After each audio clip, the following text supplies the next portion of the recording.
Torben, you are now almost exactly a year since you were elected as Health Director for the Trans-European Division. Why did you accept the role? Why did you want to come to the TED, give up your job in Norway and make a difference here? Yeah, it actually was an easy choice, or almost a choice made itself. I think for me, for a long time I've had this dream or expectation that one day I would work for the church. I had no expectation it would be anything like this, but I think I was in a way sort of prepared for it, and my passion and heart has been very much with the church always. So when this request came, then it was not really a decision to be made. I was just saying, well, this is what I'm going to do. You said you wanted to work for the church. You weren't expecting to come here. Now you're here. What's the main aim? What are you trying to do? I've been a psychiatrist for several years and a medical doctor, and the reason I went into that was that I want to do service for people in some way. And what I experience now, that the opportunities by going in here, is that I can actually contribute to impacting more people than I could before in my past work. So for me it's really about this: how can I contribute in some way so people can live better, have richer lives? That's what I think is what I really want to do. And you can contribute more because you're here developing strategy, developing training. What are you doing? Well, I think my most important thing in what I'm doing is that I support what is happening out there. I'm not here to do everything myself, but to make things happen. It's what's going on in the unions, in the countries, in the local churches, in the communities. That was really is important. And that's not where I am in the front line, but I'm supporting the people who are there. And I think my work is to make sure and find ways, concepts, programs, resources that people actually can use and that are meaningful in the local setting. Can you give an illustration of how that happens? Because you have been travelling around. I've seen pictures of you in Finland and different places. Well, one thing is that we communicate and figure out where should our focus be, what are the issues, what are the needs actually out there, and that's what I sort of can pick up and we can discuss when I'm traveling around. But also what's going to happen back here at the office is also that we work on providing programs, seminars, that kind of concepts that can be used out there in the churches. And finding those programs and concepts, one of the pictures of Adventism is the main purpose of our health message is to make us live 11 years longer. Is that what you're trying to do? No. I'm not so interested whether or not we live a few extra years. I'm interested in how do we live today, how do we live tomorrow. Can this impact the quality of life here and now and in the months, weeks ahead? And I think that's a perspective that we need to have, because that's what people are looking for. People today, many people are struggling in their lives. They don't have a purpose for living. They're lonely. It's like they're lacking meaning in life, and people don't want to live forever like that. So people are sometimes, in the worst case, they're killing themselves because they don't want to live. And I think that's what we need to, with Health Ministry, also to be able to give and contribute something to life here and now, so that life is better, is richer, more enjoyable. And is that something just for Adventists, or that's something you're trying to share to a wider community?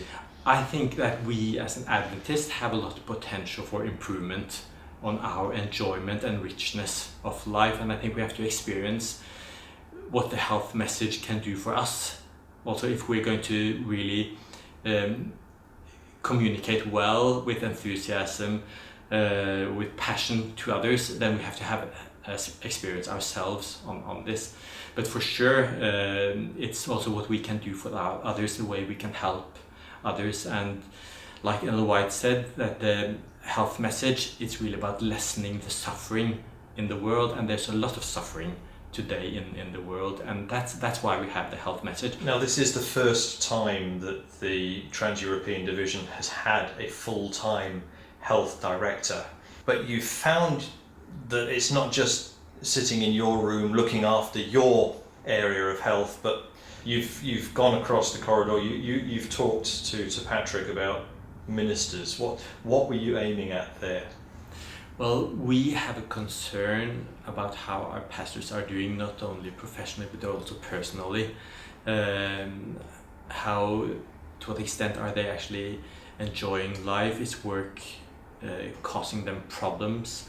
Are they worn down, worn out, burnt out from work? And what we actually see, we had an expectation that there are some issues in this regard, and now we've done some surveys on quite a lot of pastors in our division, and we see that our expectation or our fears actually were quite justified, that a lot of pastors are struggling with work-related issues, that work becomes a burden, they are suffering, they don't feel that they are accomplishing what they should accomplish, and they get frustrated from this, and eventually this can lead to burnout. And that is something that Patrick has already been working on before I came here, and that's also been something I had a concern for several years, actually, from the context I come from. I see that I've been worried about how are actually our pastors doing, and I think we need to work on this and find ways to better support them more, and that work isn't such a burden. So that's something that you're currently working on. We're not going to ask you to give the answer for it today, but somehow we need to be able to support our pastors better and to help them to have a balanced life. Yes, I think there's a lot that can be done. Like, there are things that a pastor can do for themselves if they think about it, are aware of it, get some resources for that. But also on a more organizational level, I think we have to look into a few things about how we organize the work, the role of the pastor, what are the expectations, what expectations does the pastor have to himself, like things. So that's definitely going to be one of the top priorities. It's not just the pastors you're looking after, it's our church is brimming with health professionals. Do you see their skills, not just in their professional daily work, their employment, do you see them transferring over into church life, into our mission here in Europe? Yes, that's what I hope for, that we can mobilize more of the health professionals into doing good things based or from the base of the church or in their communities. I think many of our health professionals have gone into those professions because they are idealists, want to do something good for others, but many of them maybe have not found the way on how they do it within the church setting, and that's something I hope we can improve on, find things, help them find ways in which that they can do things they really can identify with, be proud of, and use their skills in the church context for the help of the benefit of the members, but definitely also for people outside the churches in the communities. So both on a local level, but also maybe on a national level, how can we impact our society to a greater extent than we have been doing? But we definitely want to be a partner whenever someone wants to do something, and to support that. And I'm seeing that happening. I was in Serbia and saw the health clubs that are running there, and different programs around Europe that are actually making a difference. One of your areas of expertise, and one of the things you're actually concerned about is mental health and even addictions. We don't have addictions as Adventists, but why is that important to you? I think in those areas of mental health, on addictions, I think people in our societies, our part of the world, is struggling a lot.